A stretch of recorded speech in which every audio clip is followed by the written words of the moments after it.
আসসালামু আলাইকুম রহমতুল্লাহ বারাকাত। কেমন আছেন আপনারা সব? আশা করি ভালোই আছেন।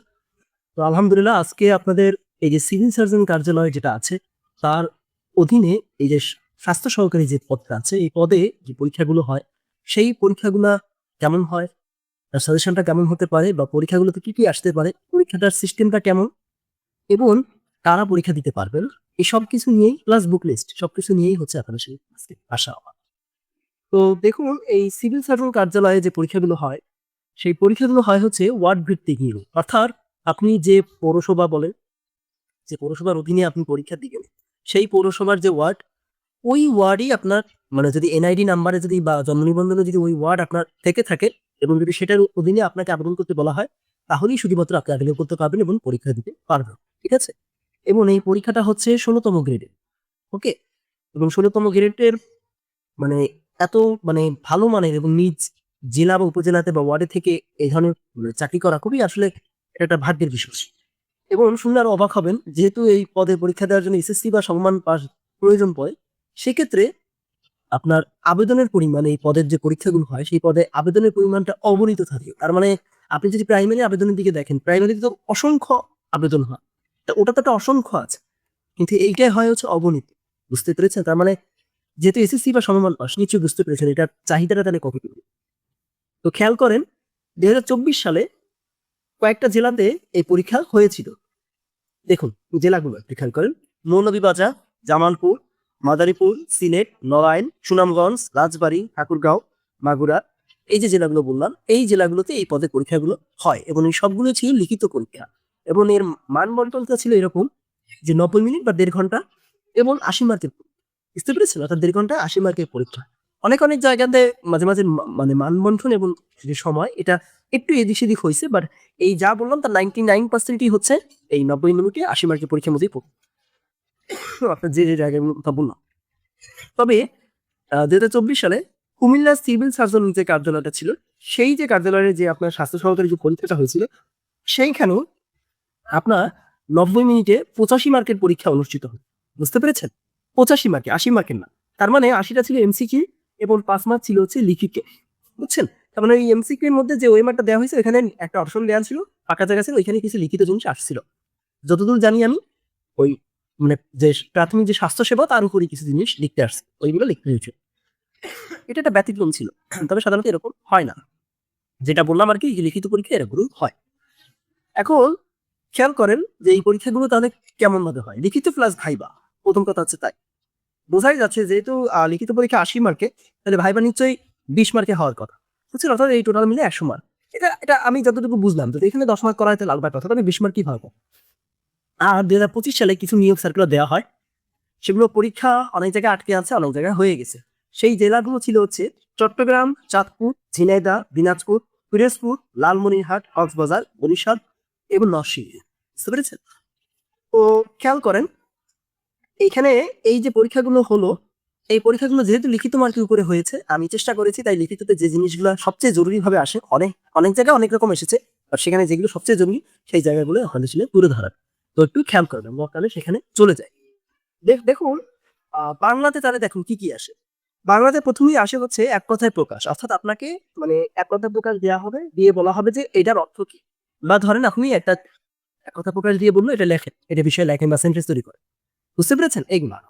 এর পাশাপাশি আসে হচ্ছে সন্ধি বিচ্ছেদ, বিপরীত শব্দ, বাগধারা নির্ণয়, শুদ্ধ মানান লেখা, কারক বিভক্তি নির্ণয়, পত্র লেখন, টিকা। এই টিকাগুলো যেমন আসে তা হচ্ছে স্বাস্থ্যসেবায় কমিউনিটি ক্লিনিকের ভূমিকা। অর্থাৎ আপনি যে কমিউনিটি ক্লিনিকের মধ্যে আপনার চাকরি হবে সেখানে তার ভূমিকাটা কি? স্বাস্থ্যসেবাতে ওই ক্লিনিকটার ভূমিকা কি? নিশ্চয়ই উপজেলা পর্যায়ে বা ধরেন এই ওয়ার্ড ভিত্তিক পর্যায়ে এই ক্লিনিকগুলো খুবই বড় ভূমিকা পালন করে। সেগুলো আপনাকে লিখতে হবে। ছোট টিকা আকারে। এবং শেষ যেটা তা হচ্ছে সাহিত্য অংশ। অর্থাৎ চর্যাপদ বা ধরেন আপনার মুসলিম সাহিত্যিক ও সাহিত্যকর্ম এই অনুসারে আপনার আসলেও আসতে পারে। এখন টিকা যে শুধুমাত্র আপনার মানে স্বাস্থ্যসেবা কেন্দ্রিক হবে তা না। টিকা বাংলা সাহিত্যের উপরও আসতে। তবে যতটুকু দেখলাম, যেগুলো দেখলাম তাতে এই টাইপের জিনিসই আসছে। অর্থাৎ আপনার ওই স্বাস্থ্যসেবা কেন্দ্রিকই বিষয়গুলো দিয়েছে। এই গেল হচ্ছে আপনার বাংলা। এবার আসেন ইংরেজিতে। ইংরেজিতে আপনারা করবেন হচ্ছে ভয়েস চেঞ্জ। ১ম এ ভয়েস চেঞ্জ নির্ণয় করতে হবে আপনার। বুঝতে পেরেছেন? বা আপনাকে একটা সেন্টেন্স দিয়ে বলবে এটা ভয়েস চেঞ্জ করো। অ্যাক্টিভ থেকে প্যাসিভ বা প্যাসিভ থেকে এর পাশাপাশি আছে হচ্ছে সিনোনিম এন্ট্রি, এরপরে আছে আপনার ট্রান্সলেশন, এটা হচ্ছে বাংলা টু ইংলিশ বা বেঙ্গলি টু ইংলিশ। এরপরে আছে হচ্ছে অ্যাপ্রোপ্রিয়েট প্রিপোজিশনস, আচ্ছা যেটা আসবে আপনার গ্যাপ ফিলিং এর আকারে, তাহলে আপনাকে গ্যাপ ফিলিং দিয়ে বলবে যে এখানে কোন প্রিপোজিশনটা বসবে। এরপরে হচ্ছে আপনার English meaning of idioms and phrase এগুলা, তারপরে হচ্ছে ওয়ার্ড মিনিং, এবং এটা হবে হচ্ছে আপনাকে ইংলিশ টু বাংলা, অর্থাৎ ইংলিশ শব্দটা দিয়ে দিলে আপনাকে বাংলায় এই অর্থ লিখতে হবে। অনেক সময় দেখা যায় অর্থ সহ আপনার সেন্টেন্সও তৈরি করতে বলে, সেক্ষেত্রে সেন্টেন্সটা কিন্তু ইংলিশই তৈরি করতে হবে। এই গেল। এরপর হচ্ছে স্পেলিং মিস্টেক, আপনার অনেক সময় দেখা যায় যে শব্দ দিয়ে বলে যে এটার কোন মিস্টেক আছে কি, অথবা দেখা যাচ্ছে আপনাকে মানে বলা হবে যে এই স্পেলিং যেটা হবে ওই ভুলটা যেটা শুদ্ধ হবে সেটা শুদ্ধ করে তাড়িয়ে সেন্টেন্স তৈরি করা, বুঝতে পেরেছেন? এইগুলো আসবে। এরপর হচ্ছে ফিলিং দ্য গ্যাপসে আর্টিকেল আসবে, তারপর হচ্ছে প্যারাগ্রাফ আসবে, এবং এই প্যারাগ্রাফগুলো ধরেন আপনার যে কোনো ধরনের ভ্যাকসিন, ধরেন করোনা ভ্যাকসিন বা যে কোনো ধরনের ভ্যাকসিন সম্পর্কে, বা ধরেন ডেঙ্গু ফিভার বা এই যে স্বাস্থ্য রিলেটেড যত ধরনের বিষয়গুলো আছে, বা ধরেন আপনি ইপিআই সম্পর্কে আসবে, বুঝতে পেরেছেন? এইগুলা আসবে। এবং 10 নম্বর যেটা আসছে বা আসতে পারে সেটা হচ্ছে সিবি, এটা কিন্তু আসছে। এবং সিবি যেটা হয় সেক্ষেত্রে বেশিরভাগ ক্ষেত্রেই আসতে হচ্ছে for the post of A medical assistant, অর্থাৎ মেডিকেল অ্যাসিস্ট্যান্টের যে পোস্ট আছে এই পোস্টের উপরে আপনাকে টোটাল একটা সিবি তৈরি করে লিখে দিতে হবে, বুঝতে পেরেছেন? অনেক সময়ের বিষয় থেকে 1.5 ঘন্টা কিন্তু এগুলো করা অনেক টাইয়ের বিষয়, কিন্তু আসছে। এবার আসুন গণিতে।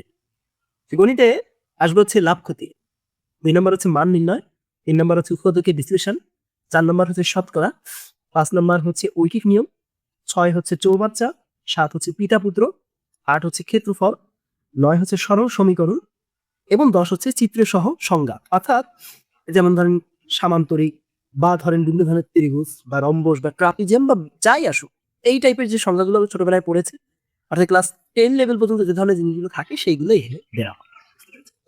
এটা গেল গণিতে। এবার আসেন হচ্ছে সাধারণ জ্ঞান। সাধারণ জ্ঞানে প্রথমেই আসবে হচ্ছে নিজ জেলা সম্পর্কে, অর্থাৎ আপনাকে বলা হলো যে এই জেলা, যদি যে জেলা আপনি পরীক্ষা দেবেন সেই জেলা সম্পর্কে কিছু লিখতে, বা বলা হলো যে এই জেলায় কয়টা ইউনিয়ন আছে বা কয়টা ওয়ার্ড আছে বা ধরেন কয়টা উপজেলা আছে, এগুলো সম্পর্কে আপনাকে দিব, বা ঐতিহ্যগত জায়গা হিসাব দিল, সেগুলো আপনাকে লিখতে হবে। এর পাশাপাশি আছে হচ্ছে ভাষা আন্দোলন, জুলাই বিপ্লব, এটা নতুন সংযুক্ত আমি করেছি, যেহেতু এটা এখনো আসেনি, এটা আসতেই পারে। তো জুলাই সনদ এই বর্তমান সরকারের প্রেক্ষাপটে খুব বেশি ইম্পর্টেন্ট না, জুলাই বিপ্লবটাই ইম্পর্টেন্ট। মুক্তিযুদ্ধ, এবং নিশ্চয়ই বুঝতে পেরেছেন মুক্তিযুদ্ধের উপরে কোন জিনিসগুলো ইম্পর্টেন্ট, অর্থাৎ মেজর জিয়াউর রহমান রিলেটেড যে বিষয়গুলো আছে, বা ধরেন এই যে বীরুত্তম, বা ধরেন আপনার প্রতীক বা বীরশ্রেষ্ঠ যারা আছে, এবং মুক্তিযুদ্ধে বিভিন্ন পোস্টে যে ভূমিকা আগেও বলেছি আজকেও বললাম। এবার হচ্ছে বিভিন্ন দিবস, দিবসগুলো হচ্ছে বিশেষ করে স্বাস্থ্য সংক্রান্ত যেসব দিবস, ধরেন বিশ্ব তামাক মুক্ত দিবস, বুঝতে পেরেছে? এই যে টাইপের দিবসগুলো আছে, ধরেন এই দিবসগুলো কবে কখন এগুলো তারিখ লিখতে গিয়ে, তারপরে হচ্ছে প্রাথমিক যে স্বাস্থ্যসেবা সংক্রান্ত যে বিষয়গুলো আছে সেগুলো, অর্থাৎ ইপিআই রিলেটেড যে বিষয়গুলো আছে এগুলো আসতে পারে, এমন এসেছেও।